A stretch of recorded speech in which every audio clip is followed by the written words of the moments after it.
Welcome to the Futurati podcast. Any member of the Futurati is somebody who believes in the power of the future. We know there's a better world ahead, and we indeed have the power to make it so. In our podcast, we talk to the best minds in the world about the most urgent problems facing mankind today, and we hope you learn as much from them as we do. I'm Thomas Fry, a professional futurist and keynote speaker. And I'm Trent Fowler, a machine learning engineer and author. Thank you for joining us.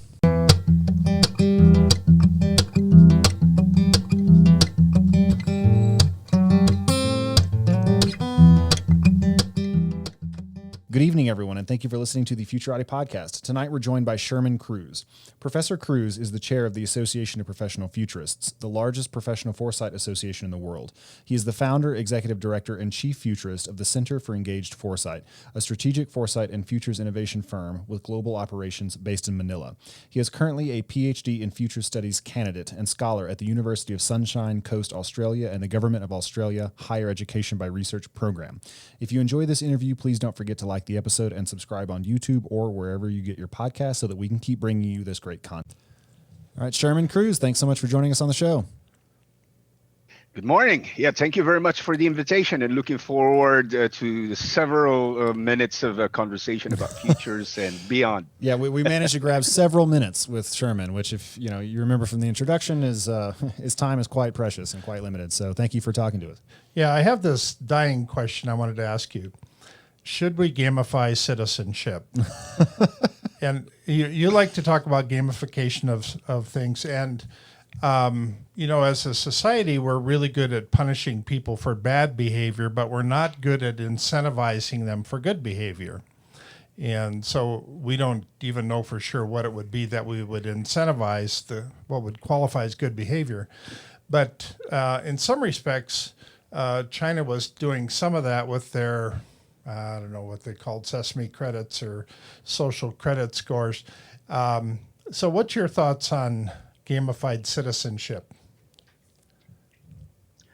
Yeah, we've had actually a conversation about this several days ago about anticipatory governance and gamification as a system or a method, to engage a wider community or public, in governance. Of course, it all, I would say, bottom line is that, can games really fulfill genuine human needs? Not just the physical human needs, but also the emotional and psychological aspects of it. For Asia, that would include, of course, spirituality, as a part of human need. And, of course, reality is quite depressing right now. And because of the post-COVID-19 situation, yeah. And especially for a country like the Philippines, where I'm currently based, and in Manila, is that there had been a lot of constraints as far as the delivery, public service and support provided to the people. But then, of course, the question arises, would this give gaming or gaming systems or gaming industry, invest more in the next couple of years, as far as public sphere or the public domain is concerned. And, of course, particularly on industries that provides services, in the public domain. I've seen in many researches that there is an increased, a surge in increase as far as gaming investments are concerned, particularly in public service delivery. Now, about the question of whether or not can we game citizenship? Yes, definitely, because we are all, most of the interfaces and the communications that we have right now, especially in learning, in development, talks about public policy, is done virtually, right? Right. And we've seen the limits of Zoom platforms and other current platforms, communication platforms, and collaborative platforms like Miro is concerned. And now, and then of course the question also comes in, wherein the OECD recently published a report on how might the OECD engage deeper in collaborating with its partners, from different parts of the world, particularly, not just the OECD countries, but non-OECD regions as well, is the emergence of the idea. Of course, everybody knows about this. The emergence of the virtual world, wherein conversations on public service delivery, and when they become, totally digitized, is that in the process it will become more vivid and even more real. That reality cannot replicate, right? We've seen, I've used virtual reality in playing games, right? And then Yeah. apparently, when you're into VR, it makes the real even more vivid. While they are games, apparently the brain cannot determine whether what's real as we know it now and what games are, because in some researches and studies, the brain is helpless but to respond with the stimuli that the virtual reality gives us. So, as far as gamifying citizenship is concerned, yes, that is 100% possible, especially so when investments in virtuality and augmented reality increases and becomes available and accessible to everyone. So So, when I think of gamification, I think of an app that tracks your participation in a program or something like that and gives you scores and badges and things like that. So Audible does this. I get the night owl badge if I listen to an audiobook past a certain time of the night or what have you. So what are some different ways in which gamification might impact citizenship? Like how might a government roll something like that out?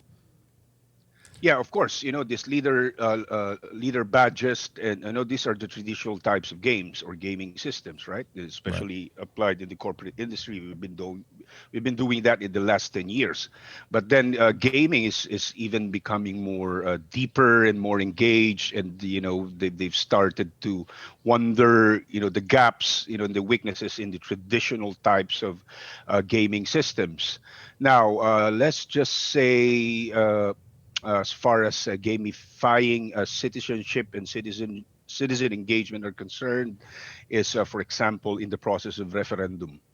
Of course, before a referendum can take place, that definitely you'll get to have some sort of an agenda on how to raise the awareness of a community or a citizen on a particular issue. Let's just say the issue is COVID-19 pandemic, and gamifying awareness and promotion and campaign as far as, let's just say, vaccination is concerned. How might you be able to gamify promoting and campaigning that people should, or perhaps by choice, of course that's by choice, we can't mandate people to get vaccinated. Right. But if you try to gamify it by using, for example, existing platforms that we have like mobile phones, you download the app, and in the app, of course, you're going to have to provide your personal data and details, right? And then how do you gamify the process of engagement, with health delivery systems or public health providers? Is that other than providing the data that you have, is that when I get to participate in the process of vaccination, what do I get in the process? Not just through, for example, registering for it, but having the ability to have a conversation with a wider community about the side effects, about the positive effects. How might you be able to contribute, in raising the level of community or flock immunity, as in the short run, or perhaps let's just say for many countries, they might be able to do, flock or achieve flock immunity in the next 3 to 5 years. Right. So if you gamify it, there are many ways of doing that.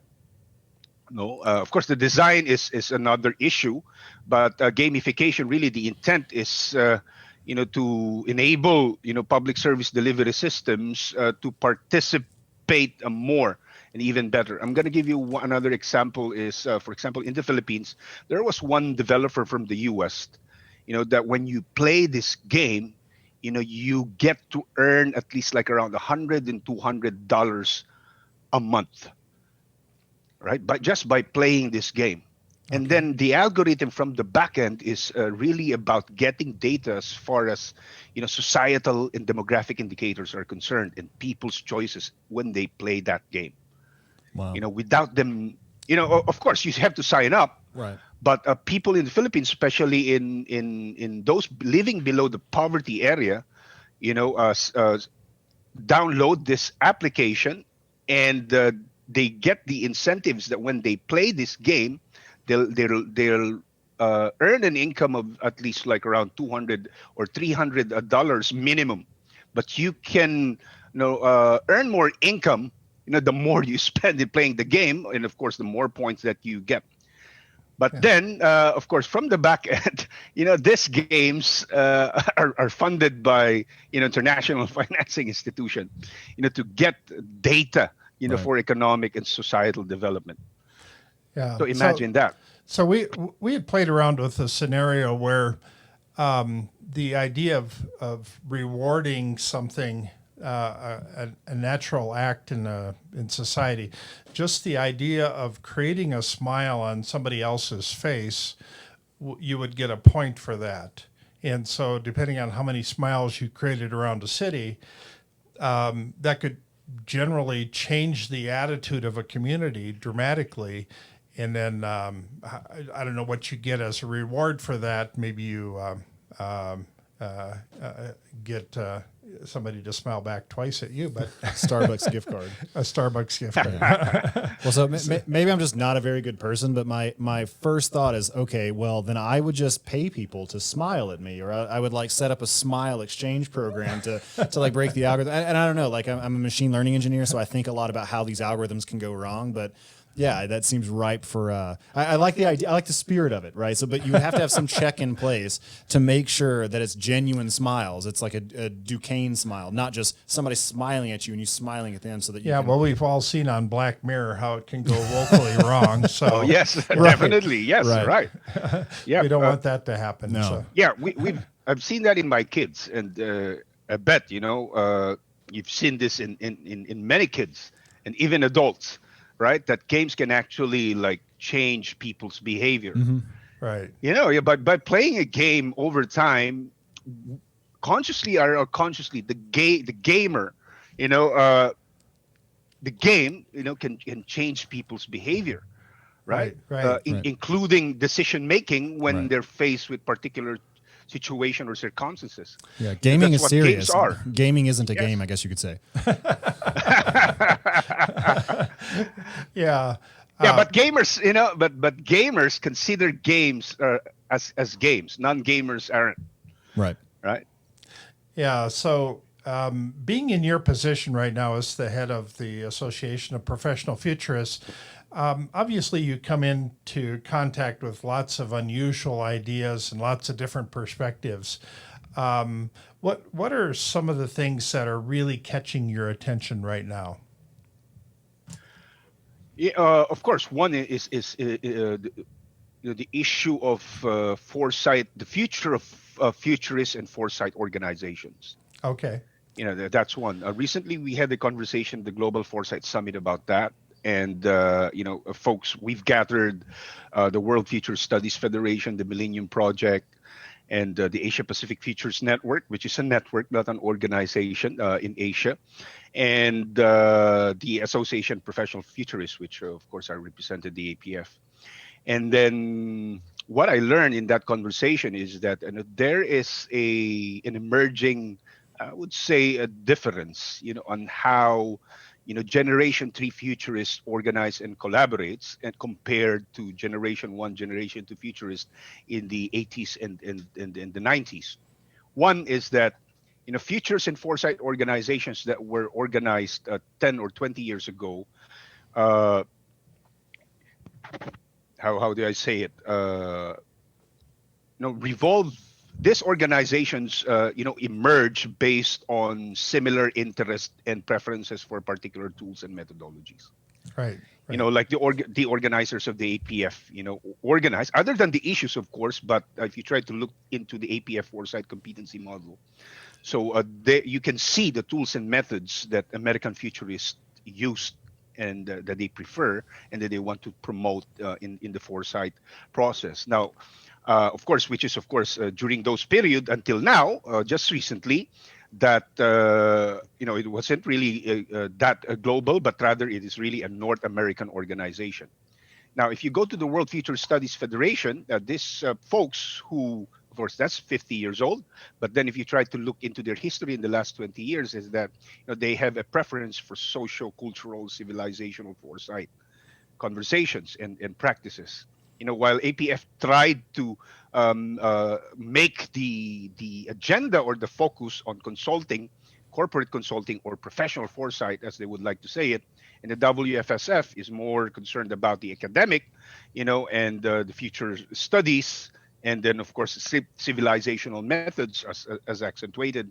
And for the APF, which was just recently organized 5 years ago, it's merely a network. It does not want to make its the community professional or academic, but rather it's just a fluid network wherein based on trust.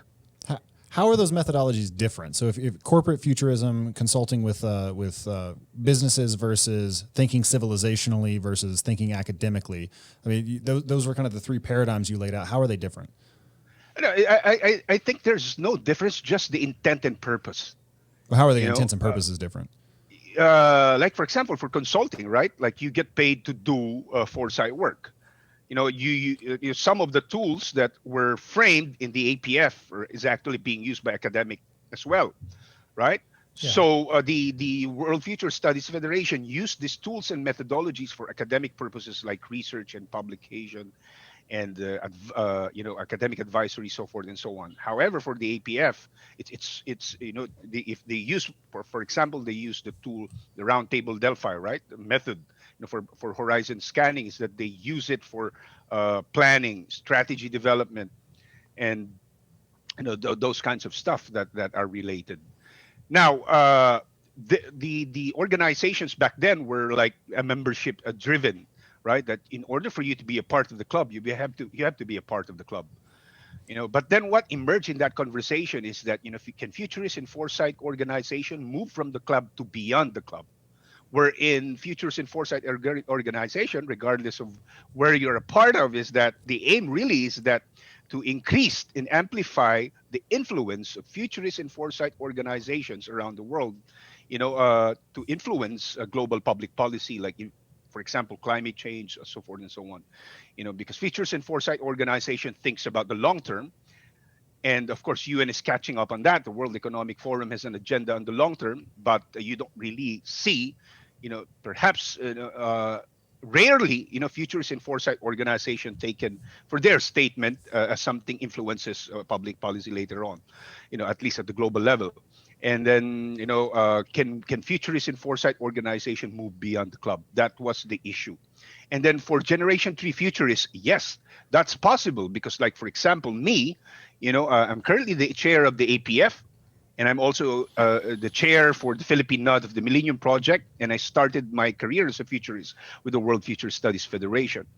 Yes, I'm not saying that it's all too bad, but for Generation 3 Futurists is that if we want to intensify and amplify the influence of Futurist and Foresight organization from the global to the community level, perhaps Futurist and Foresight practitioners, should think of moving beyond the club, right? Right. The organizations will be there. Right. Yeah. But, yes. Well, I was just going to ask how you do that. So, I mean, other than just media outreach, talking to people, publishing papers, what are the strategies you're using to try to increase the impact that futurism has on public policy or trade relations or whatever else? Yes. What I learned over the years, I've been practicing Futures and Foresight in the last 12 years. And I've seen, the strength and weakness of a futurist and foresight practitioner's model of work, right? Like, of course, you have the academic model. You publish, you do research, you publish, And then for some people, they're lucky enough, to participate in some other domains, and then for consulting, of course, some futurist and foresight practitioners are really into that consulting and corporate foresight model. What I did was to, co-found an organization, which is the Philippine Futures Thinking Society. I tried to improvise and experiment on this model, create some sort of a society that is beyond the model of a professional foresight organization, but rather it was organized and established, to consolidate the influence, the effort, futurist practitioners in the Philippines to amplify its ability to shape public policy and governance. Now, what happened in the last 2 years is that the Philippine there wasn't a society yet, but there were people, who were who had, the ability to influence public policy makers to create the committee on the Sustainable Development Goals, Innovations, and Futures Thinking. That was organized, set up by the Senate in the last 2 years. But then the issue was, okay, but we need to do foresight for public policy beyond the government, because really the influence and the process of shaping public opinion need to engage the socio-civic sector and the or the corporate or the bigger public realm, which is beyond the government. So when we organized the Philippine Futures Thinking Society, we're celebrating it now. We're just still we're 1 year old. And what happened is that when we were able to get a champion in the Senate, and of course in the champion of the Senate, which is of course Senator Pia Cayetano, who is the first chair of the Senate Committee on Futures Thinking, is that we collaborated with her office, to design the process of a public hearing in a Futures Thinking Committee. What we did was, of course, you use foresight for purposes of initially agenda setting, right? So what we did was, the Senate committee has done at least a bi-weekly committee hearing on future issues, particularly on mobility, food, transportation, health, education, security, among other things. And what we did was we invited futurists and foresight practitioners from different parts of the world with a particular expertise or issue expertise. We brought in, of course, the traditional government partners like the World Health Organization, so forth and so on. And then what happened after that? Those series of hearings led to the Philippine government to, put funding on establishing futures research program, and futures office within several national government agencies after 6 months. That is because remarkable. Yeah. Yes, during that time, we were the Philippine government was preparing for its budget for this year. And again, by July or September, I think at least within that quarter, they're going to budget again for next year. And when the Senate saw, the value of futures and foresight in public policy, the committee and the whole said this is what we really need. Instead of looking at the trees, we need to have a conversation that enables us to see the forest. Okay. Because the Philippines has always been operating in a crisis mode or situation. It's always been like that year in, year out. And we've been spending a lot of money for crisis situation. Resilience here and that. But apparently, when you spend money in a crisis situation, it's good for 2 to 3 months, but you have to invest a lot of money that, if the government does not have the money, for example, Right. to address a COVID-19 situation, they're going to get a loan, like billions of dollars in loan, from Asian Development Bank or the World Bank for that matter, just to address the next 3 to 5 months of issue or crisis situation. So that was our premise, right? Yeah. That we were not saying that foresight is a solution, but foresight is something that you need to look into because it enables you to look at the future in multiple ways. And when you have the ability and capability, at least from an institutional perspective, to search, to scan for alternatives, it will enable you to generate multiple solutions as well. And not just now, just quickly, Thomas, is that what happened after this 6 months, 7 months of conversation is that the Philippine Senate have provided funding for Futures and Foresight work with the Department of Health, the Department of Education, the Commission on Higher Education. Uh, Now the Department of Foreign Affairs is looking into that. The Department of National Defense as well, the military, the Navy. So there is a national effort to mainstream futures thinking, at least at this point in the government. Okay. Let me shift gears a little bit here. You're uniquely positioned to be the guy with all the answers. So I want to pose this situation for you. In 1900, the world base of knowledge was doubling roughly every 100 years. And now it is speeded up to the point where the world base of knowledge is doubling every 12 hours. And so how does the world change when we keep moving up the exponential growth curve and the knowledge base is doubling every 12 minutes? And I want a 3-word answer on that. It gets rough. Oh yes, yeah. In fact, again, we had that conversation at the Global Foresight Summit, and the premise of that conversation is that how might we be able to make uncertainty as an asset? Okay. Right? Yeah, that's a great How might we question. be able to make uncertainty as an asset? And of course, we have tools, to actually do that, right? Capability, capacity, of course, a futurist or foresight or people who are future literate, institutional or personal, I would say, have to a certain extent has that capability, to be creative enough. We called it in the Philippines makatha or malikhain, creative enough to make sense of the unknown, to create and invent and make sense of uncertainty or something that's invisible to you, use information. But then again, I have this view that in order for you to make uncertainty as an asset, and we've been having this conversation in Futures and Foresight over the years about, that Futures and Foresight is, the idea, the premise of that, there is movement, what we need to accentuate in futures practice is the concept of stillness, right? Because Okay. there are a lot of ideas going on right now. It's so fast. It's not even perhaps exponential anymore, right? It's quantum. We're moving from an exponential technology growth to quantum. I would Yeah. say perhaps in the next 3 to 5 years, there is a white report in Australia about that, as far as, the future of geopolitics is concerned, leadership in geopolitics is that when you have the power for to access quantum technology, you might be able to generate a new type of leadership, which is quantum leadership. That's what the white paper in Australia is telling us.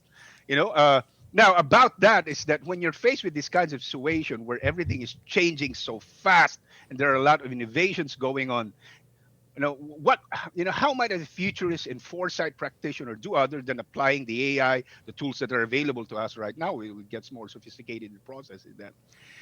Perhaps we need to learn how to pause, right? Yeah. Just to make sense of all of these things.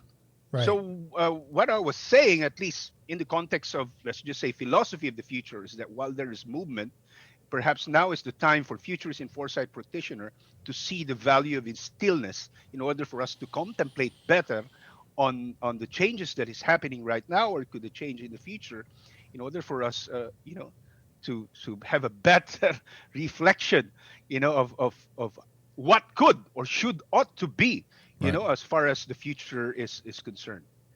So let's broaden that a little bit. I like the idea of stillness and just pausing for a moment and using that as a way to sift through the different ideas that are on offer. But more generally, obviously you have a very strong interest in the methodology of futurism. And as futurists, we also have a very strong interest in the methodology of futurism. We've had people on who do scenario planning. We've had people on who do foresight and forecasting. So how do you just approach the task of figuring out what tomorrow is going to look like? What are some of the tools in the tool belt? Yeah, of course, the tools that and the methods that I'm using depends on the framework that I would like to use. Of course, I've developed a framework in my practice that I've been using in the last 10 years, which is I call the Engaged Foresight framework, right? However, that framework had evolved when I had interfaced, at the global level, local and community level. Now, I would just like to accentuate here in this context about the UNESCO Futures Literacy Framework. Not my consulting framework, but I would like to use accentuate the UNESCO Futures Literacy Framework, which I find valuable as far as democratizing futures literacy is concerned.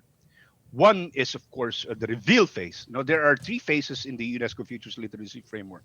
One is the reveal phase. Now, what is the reveal phase? Is that you give a people the space in the platform, the opportunity to just reveal what's obvious. Just reveal what's obvious. Let give them the opportunity to bring out what they have as far as the future is concerned on artificial intelligence or satellite technology or frontier technology linked to global issues like food, water, et cetera, et cetera. So now, once this obvious, low-hanging fruit, Black Mirror pop type of futures come out, and then that's where I come in to start questioning people's assumptions. Why do you think the future like that? What have informed and influenced you to imagine the future as such, right? And then you ask the question, is this the future that you want? Is this the future that you truly desire? And then they reflect on that and they say, no, Sherman, this is not the future that I want. This is the future that I know, that's obvious. This is what the reports are telling us from the banks, from a futurist, from the UN, so forth and so on. But this is not the future that I want, if you ask me personally. And then that's where they start questioning those assumptions. That's where they start questioning the future, right? So now, yes. Oh, go ahead. Yep. And then after the reveal phase is that the second day would be about the reframing phase, right? And then there are tools and methodologies that you could actually use depending on how you want to design it or facilitate the workshop. Is the reframing phase. Of course, that's where the scenario comes in, right? That where you give the people opportunity to reframe the future that is obvious to them, and then have them the ability, put them in a conversation of reframing the future. It doesn't matter what the tools and methods are, depending on the purpose and context and the agenda of the workshop, is that there are tools and methods that are good, in reframing. Because the purpose of the tools and methods is not just about to generate data, but to put people in a conversation of reframing, right? So you have scenarios, you have the causal layered analysis, and then you have also games. That's where I put the games in my process, the reframing phase. And then after the reframing phase is that when you see that there are different kinds and different types of imagining the future. Of course, you just don't have a conversation about the preferred future, because otherwise it becomes linear, right? So what you're gonna do is that you have to put them in a conversation wherein you try to consolidate the insights, right? That's the third phase of the UNESCO Futures Literacy Framework, wherein you don't decide what's preferred or desired, but rather put them in a conversation to consolidate the insight.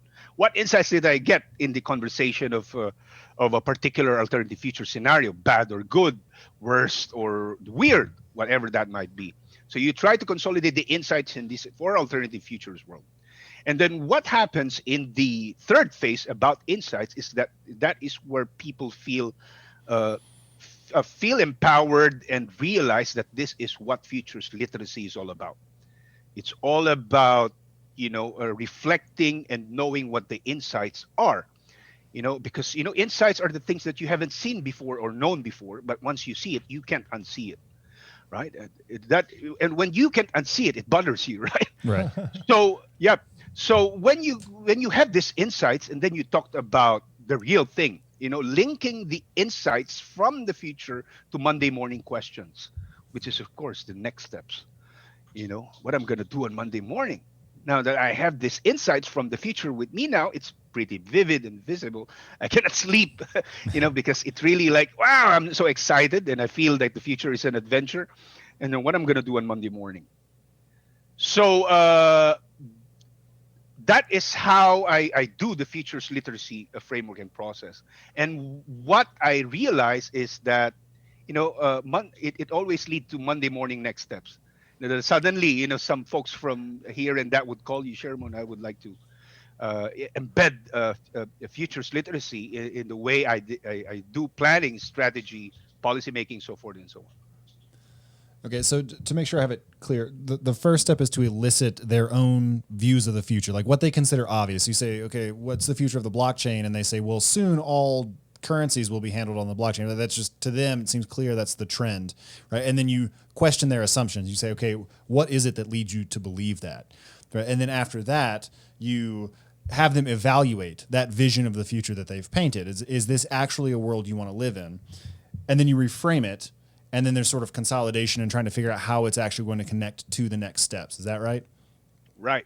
Is there a structured approach to challenging the assumptions? Because it seems to me like that's one of the most valuable steps, right? I mean, if you just get a person talking about what they think the future will be, like artificial intelligence, there's going to be a lot of garbage there. I mean, a lot of people they think they understand where it's going, and they don't at all. They don't understand the underlying technology or what the long-term trends sort of portend. So, how do you go about probing a person's intuitions and assumptions about the future? In fact, what I normally do is that, I don't put people right away into conversation about the future. I start with a questioning process, and I gamify the process, and the game that I use is what we call the Rip Van Winkle exercise. Rip Van Winkle story. I use the Rip Van Winkle story, to put context in the process of gaming, the process of questioning. So you put people to sleep then? Is that what you do? Oh, yes. Yeah, I put them to sleep. And then, of course, like Rip Van Winkle, they suddenly woke up in a brave new world 20 years. Right. They slept in deep slumber for 20 or 30 years, depending on the context of the workshop. Right. If it's artificial intelligence, you could say 2040, suddenly they wake up in 2040, and then they were approached by a being in the year 2040. It depends on how they imagine it, whether it's a person or artificial intelligence or a robot. And then the robot gave them the opportunity to ask 5 questions that they want. What questions are you going to ask the robot in artificial intelligence by the year 2040, right? Right. Yeah.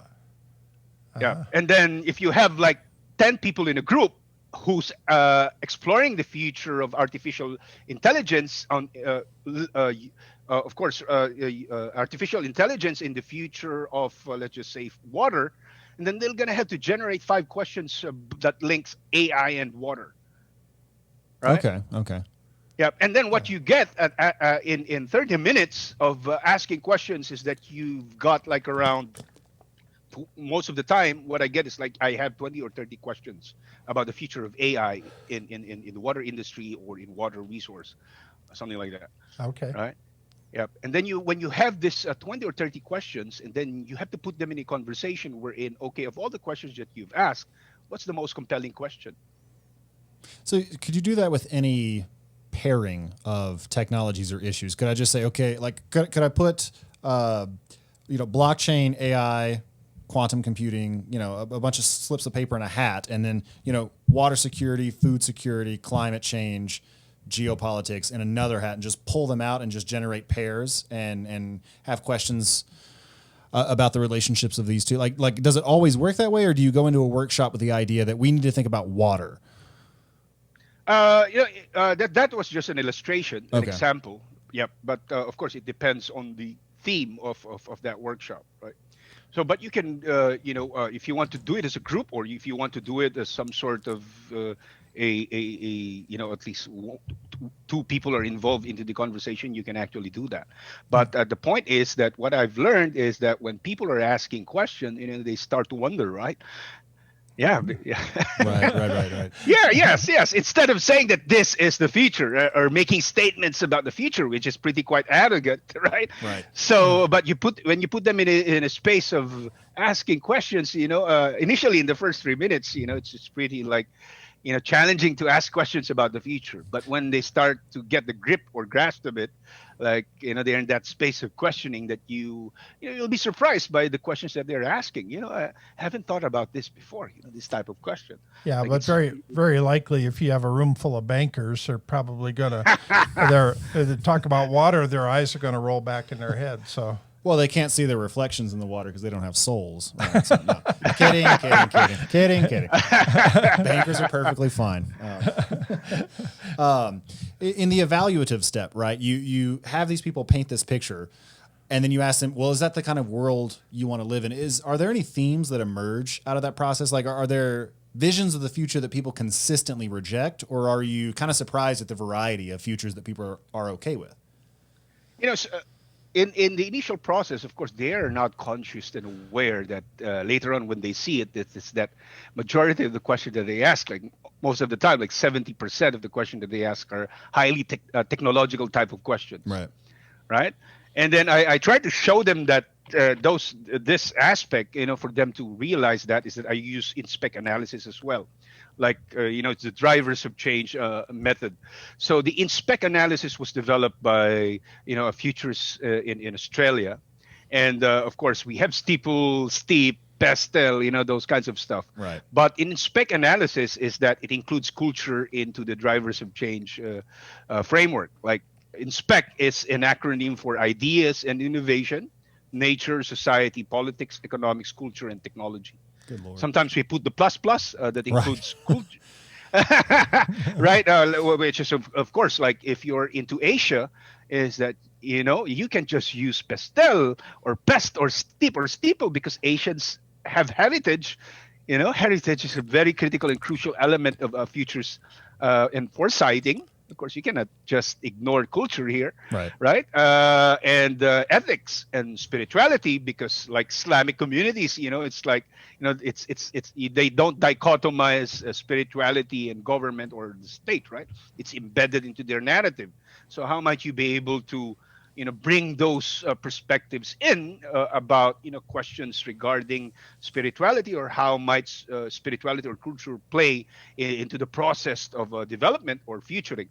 So I've asked them to place these questions, categorize them. Initially, they don't categorize these questions.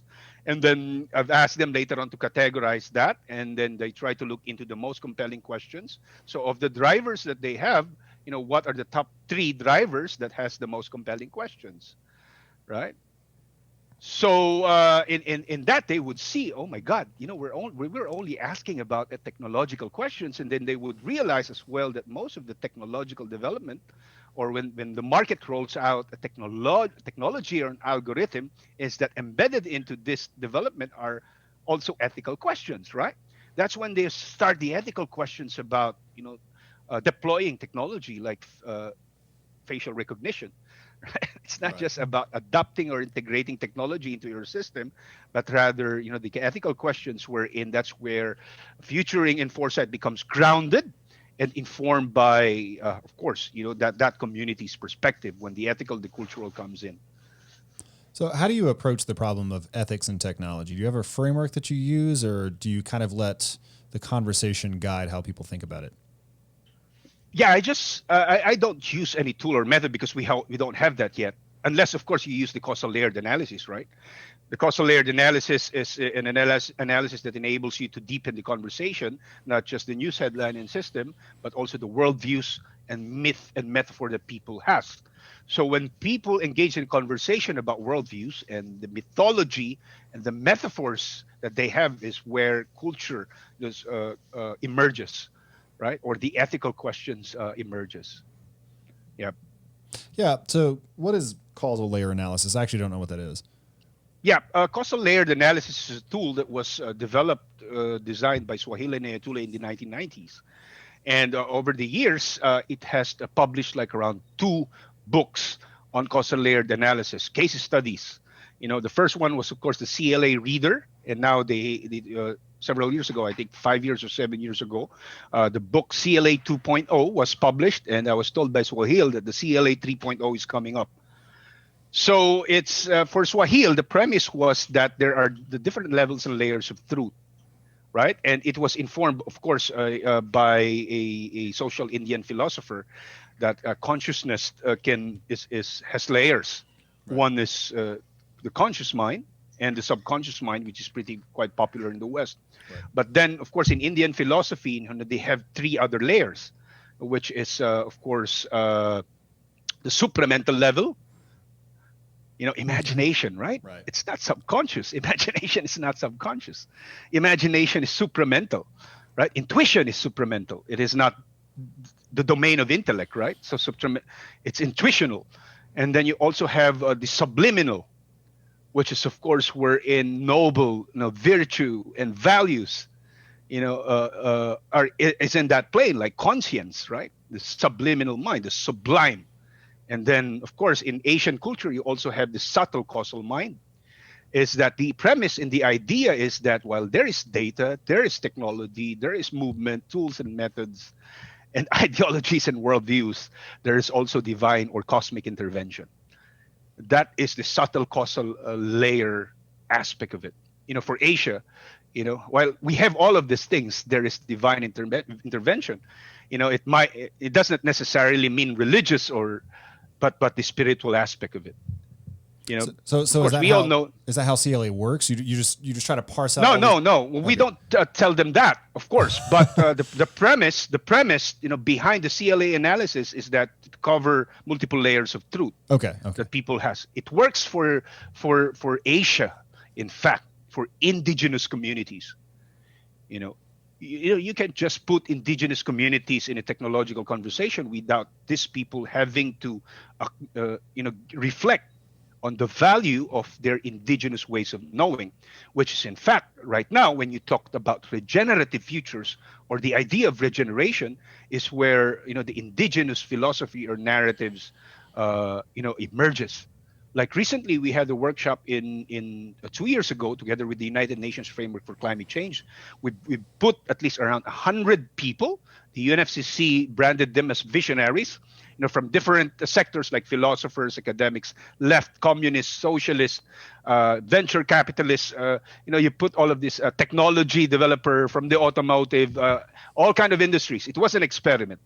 And then of course you also have indigenous champions, as a civil society group. And then apparently what emerged in that 1 week of workshop, we used the UNESCO Futures Literacy Framework and the moonshot thinking approach. What emerged in that workshop was that we were surprised that apparently what came up was that if we want to increase our ability to adapt in the climate change world, now is the time to look into indigenous ways of knowing. Because indigenous ways of knowing embedded into the way they see, I wouldn't say progress, I might be wrong because, or perhaps development or evolution, and complex systems is is that nature is embedded into their discourse, right? Yeah. So, if we want to enable ourselves, to increase our capacity to adapt in the climate change world. Like, for example, the scenario was, what if the global temperature levels in the year 2040 is 2.3 degrees, right? By that time, how might we be able to increase, our ability to generate and develop adaptability type technology, adaptable technologies, in that kind of situation. And apparently what came out is that, indigenous ways and finding tools and methods is something that we need to look at, in order for us to heal and regenerate. So I'm not really clear on what that means, indigenous ways of knowing. Like, can you give me an example? Like, what would be an example of us sitting in that workshop saying 2040, it's 2.3 degrees Celsius higher. What would it mean to take an indigenous approach to trying to solve that problem? Yeah, I'm going to give you an example, like Afrofuturism. Okay. Right? So Afrofuturism has I would say a unique and novel take on foresight and futures. When they start their foresight workshop, I've participated in one Afrofuturism workshop, is that they've asked me if I know who were my great grandmother and great grandfather were, what their names were 7 generations before me. Ah. Okay. Yeah, and I had no idea, my God, who they were. I don't know who they were, what Some their people. names are. Yeah, a guy and a girl. but apparently, but apparently, for some civilizations or communities like China, told me that in China, they have a civil service record of their great grandfather names in the last 5,000 years. Right. Wow. In terms of framing foresight, that means a lot of things. If you ask the Aborigines about that, of course, they have their names. But for countries like the Philippines, who have been colonized in the last 500 years, I went back to my grandmother and asked her if he knew who her great grandfather was. 2 or 3 generations before, she didn't even know. I agree that gives you a different kind of perspective. Like when you have that sense of deep time, 8, 10 generations past, then you do have a sense of continuity, and that influences the way you think about the future, because that's projecting continuity forward.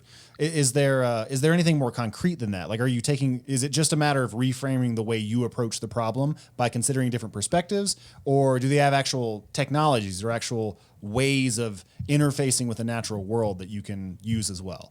Oh yes, like cities designs right now. Of course, when I think one of the most accurate, if you want to look, I wouldn't say accurate, if you want to look for some illustrations on how culture influences like urban designs, you go to Australia, right? Like for example, if you try to look into how Australian futurists and foresight practitioners the result of their outcome and work, like for example in urban spaces, they have this idea of rewilding, right, in the city centers. So how might rewilding look like in city centers? If you talk out like for example in the Philippines, I just had a workshop about food security or food sovereignty futures, and what emerged in that workshop when indigenous ways of ideas or designs was integrated as a driver of change. A particular indigenous myth or mythologies or heritage or narrative is that the idea of why instead of vertical farming, why don't we go for spiral farming? You have the technology, the lab, but you don't design your future vertical farming like how the US or the Europe does it, but you try to redesign the concept of the idea of vertical farming with the idea of spiral farming, which is community based, right? Not necessarily within labs, but within houses and households and communities. And then, of course, the intricacy of the design could come later on, because you're only trying to generate the narratives and some images here. But the idea of spiral farming, is different from the concept of vertical farming, right? Which is, of course, developing countries does not have the money or the capital to actually employ, the technologies that they have in the US as far as vertical farming is concerned, because you're talking about community level types of future of farming, which is, of course, land is definitely also an issue. So it's innovation in the process by acknowledging the value of your myth and your community narrative. And when you talk about communicating foresight, it's even more better, because, of course, you have to communicate all of these scenarios and these things, right? And you have to involve the community into the process. Of course. And indigenous approaches, can make the process of influencing public opinion and public policy communicating foresight much easier. So in your practice, Sherman, do you focus on specific industries? Yes. So my focus really is that on cities, cities. Okay. Yeah. And public policy anticipatory governance. Yeah. So you have a specific entry point into cities then, are the cities that you work with generally in the Philippines, or are they in other countries around the area? Yes. I did a smart city futures visioning workshop for around 30 cities in the U.S. in partnership with the Cities Today Institute. And, I did workshops. Mostly of my project are in Asia, like Malaysia, Indonesia, Vietnam, Cambodia, developing states, or developed at least emerging tigers in Southeast Asia. But I've got several workshops also in the Middle East. Yep, coming up. So yeah. So as you're working through, the entire world is trying to come out of the COVID pandemic right now. How, from your perspective, how has the world changed coming out of this? What's different? What's new? What things that were common in the past can we throw out the window because they don't work anymore? Yeah. what's apparent to me, and what's really struck me was, of course, at least this in the public sector, in the public domain, is that there's a surge of interest in futures and foresight. Yeah, that's for sure. That's one, right? So, and another one is that now folks are now more open to innovation and weird thinking, right? So Yeah. before, it's pretty quite difficult and challenging to engage folks into a conversation of outliers, right? They would have just listened to you, but now they see the value of it, and they're reflecting and contemplating on it, and they're now saying that actually the pandemic is a portal, to a new world. Like in a workshop that we did in 2019 about the future of education, because of the pandemic, everybody's talking about digitization, right? Right. But apparently in 2019, they were looking at digitizing everything or digitizing things in 2030, right? Right. We took the crazy. COVID expressway into the future. Like, we had no choice but to solve that problem. Yeah. Yes. Now it's like everybody's in. Count me in, right? Right. This is something that we need to invest and look into and just figure out. Yeah, there's nothing quite as motivating as not having any other option. Right. Yeah, so Having no choice but to get it right is really motivating. Yeah, well, I mean, the whole working from home shift and being able to work from anywhere, actually, that is such a dramatic shift. I mean, people were wanting to do that. People were wanting to make a change, and there was slow, methodical progress in that direction. But all of a sudden, everything shifted. Just a complete 180-degree shift. Right. And now we're finding out all the pros and cons of working from home or working from an RV or from a van down by the river. As long as it has 5G, then I don't see any reason why you couldn't do Yeah, that. as long as you have 5G. Yeah. Yeah.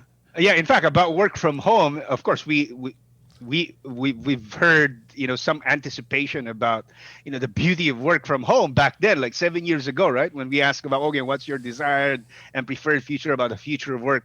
The work from home is always there, like it's central to the future of work. But then what I learned too is that now that we're here, is that looking back, we haven't really anticipated so much. We knew what work from home was, but we don't know what it felt like really about what was working from home, right? But we know what the challenges were, but apparently, it's far more challenging now. And then people are clamoring for some alternatives to work from home, right? Yeah, well, when you're working from home and you're raising your kids at home and your kids are going to school at home and you're living in the home, suddenly the home is just not big enough. No. Suddenly you need like a 3-story home that's on. Yes. Yeah, and so we're finding out all of these things, and one of the things I've realized is that a lot of people, when we were shut down during the COVID early stages, that people had time to think. It was a period of introspection, and as they looked at their life, and a lot of them were coming to the conclusion that, is this really where I wanted to be at this point in my life? And they've it's a unanimous no, and they're all saying, I really want something with more meaning and purpose. And so we're seeing this dramatic shift of people switching jobs, and it looks like it's somewhere upwards of 40% of all people are changing to a different job right now. And so we're in that massive job transition, and companies that were normally it was an easy thing to just run an ad and suddenly you had all the people you needed to operate your business. That's not so easy anymore. Right. Because people have gotten a taste of doing something else and they just don't care to apply for a regular job anymore. And so we have different sets of motivations, different sets of circumstances. And so it's like we just taken the rule book for life in 2019, we threw it out the window, and nobody's bothered to write the new rule book just yet. So we're trying to figure that out. Yeah. In fact, that's just a good point about meaning, right? Like if we try to, just trying to reflect back on the conversation that we had about work from home in Penang, Malaysia was, It of course in a scenario workshop, and I wouldn't say it's a controlled environment, but imaginings, of course, we have to a certain we have some limitations actually when we imagine things, right? It's Yep. always informed by the past and the present that we are in, and that we could not really like, perfectly, or like in terms of scope, imagine everything, right? As far as our work from home was concerned. Now, realizing now, of course, when people imagined work from home, it was not in the context of a crisis, right? Right. It was in the context of economic growth. Right. Right. It was not in a pandemic situation. Right. Now right. that was a blind spot, right? Right. We should get some futurists so the next time a crisis hits, we'll see it coming. Somebody should study Yeah. that.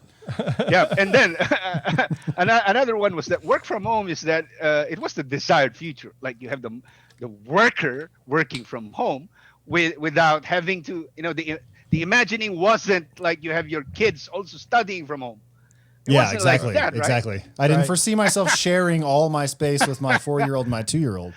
Yes, right. Yeah. So it wasn't like that, right? So I'm like, Yeah. So we as far as futures workshop and futurists are concerned, these are the things that we have to ask, right? Right. Even us ourselves have definitely real unknown blind spots. Of Like, course. the weird things that we try to imagine isn't actually weird Right. at all, right? Yeah. Right. Well, this has been excellent. This is I really enjoy listening to how you rationalize things, how you work through things, and the processes you're using in the background. That's quite fascinating, and I think you're inspiring a whole new generation of futurists now to grow up and be part of a community that, at least if nothing else, thinks more about the future than we did in the past. We've been very myopic in how we've looked at the world, and we get things fed to us through our television or through our computer, and we just take that as now everybody takes everything with a huge grain of salt, and we're distrustful of so many things right now. Yeah. But this has been a fascinating conversation, and I really appreciate you taking the time to comment on a few of these items. Yeah. Appreciate it, Sherman. Yeah, well, thank you so much, and we wish you the best as you move forward, and hopefully you grow the APF membership up to 1,000 or so. We'll see. Yes. You should In fact, that is one of the conversations that we're having right now. Yeah, you should figure out how to gamify it. I think. We're actually gamifying it. Yeah. We're looking at to gamify the process actually for the next 2 years. Yeah, at least. a 2-for-1 membership or something. Yeah. Oh yeah, that's a good idea. No, I haven't thought about that. Get a 2-pack of Thank you very futurists at much. Costco. Yeah. Wow. Appreciate it, Sherman. All right, thank Yes, you. thank you very much for the opportunity as well, and really a privilege and honor to now, having the opportunity to speak with you folks, and especially Thomas. And I've been reading your work over the years. Yeah. Oh, well, thank you very much. Yeah. All right, thank you. We hope you enjoyed this conversation with Sherman Cruz. Don't forget to like the episode and subscribe on YouTube or wherever you get your podcasts so that we can keep bringing you this great content. See you next time.